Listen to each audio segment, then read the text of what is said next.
효시민의 각자도생 37회가 방송되었습니다.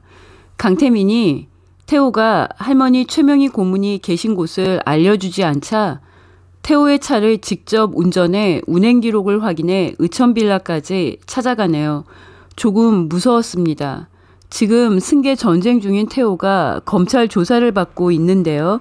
남의 차 키를 받아서 운행 기록을 확인해 장숙향과 염진수를 피해 숨어 지내고 있는 할머니가 계신 곳을 원하지도 않는데 들이닥친 건데요.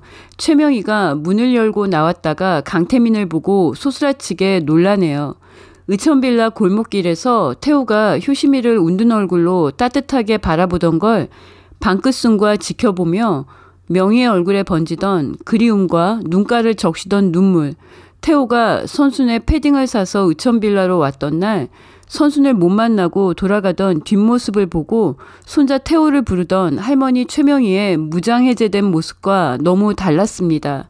이유는 분명해 보입니다. 태호도 강태민에게 얘기했습니다. 할머니가 형을 보고 싶어 하지 않을 거라고요. 최명희를 납치해서 3년 동안 감금한 장숙향과 강진범의 폐륜을 묵인한 공범이 강태민인 거죠. 8회 예고에서 강태민이 부모님을 지키겠다고 하고 최명희가 공과사를 구분하라고 꾸짖는다고 했는데요.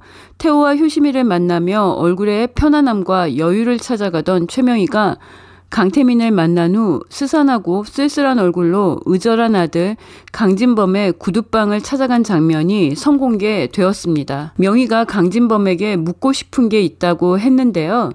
경찰 조사에서 확인한 것처럼 강진범이 강준범 부부의 차를 뒤쫓아가서 태호의 부모님 강준범 부회장 부부를 죽게 한 건지 확인하실 것 같습니다. 저는 강진범을 동생 부부를 죽인 살인자로 만든 건 장숙향과 염진수의 계략이라고 생각하는데요. 명희도 이 부분을 확인하고 싶어서 구두방으로 강진범을 만나러 간 것 같습니다. 37회에서 강태민이 장숙향의 천문학적인 횡령 배임 규모를 황의사에게서 확인하고 염진수가 자신의 눈과 귀를 가리고 있었다는 걸 알고 분노하는데요. 강태민이 태산 본가 거실을 장숙향과 함께 차지하고 있는 염진수에게 나가라고 했습니다. 강태민의 입에서 처음으로 육두문자 욕설까지 나왔는데요. 염진수의 반격이 만만치 않습니다. 염진수는 강태민에게 나를 무시하지 말라고 하며 부회장님이 강보에 쌓여있을 때부터 봐왔다고 했습니다. 효시민의 각자도생 드라마가 13회를 남겨두고 있는데요. 강태민의 출생의 비밀이 서서히 베일을 벗을 것 같습니다. 일단 강태민은 장숙향의 친자는 아닌 것 같습니다. 뇌피셜입니다.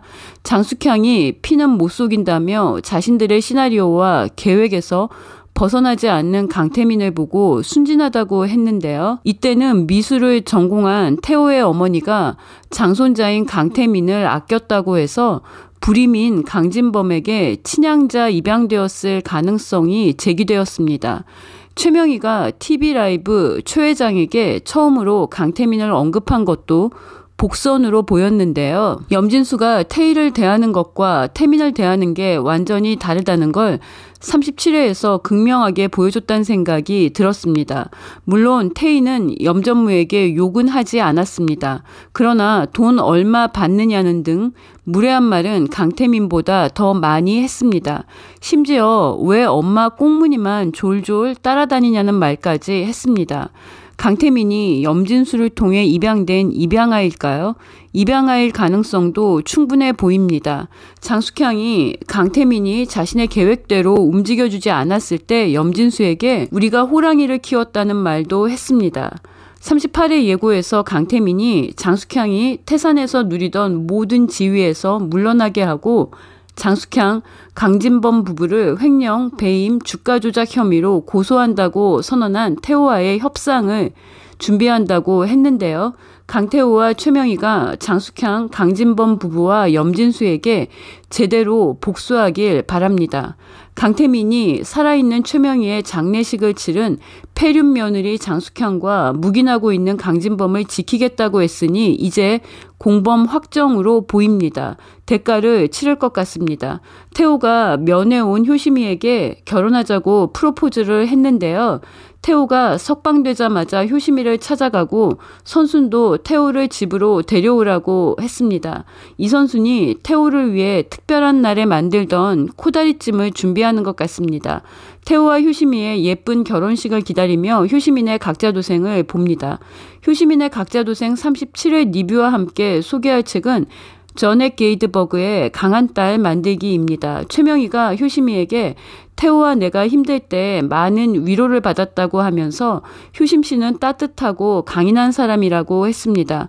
손주 며느리로 너무 마음에 든다고 했는데요. 정말 이보다 더 좋은 칭찬은 없을 것 같습니다. 1998년 문학사상사에서 출간된 오래된 책입니다. 효심이를 생각하며 읽고 싶은 책입니다. 감사합니다.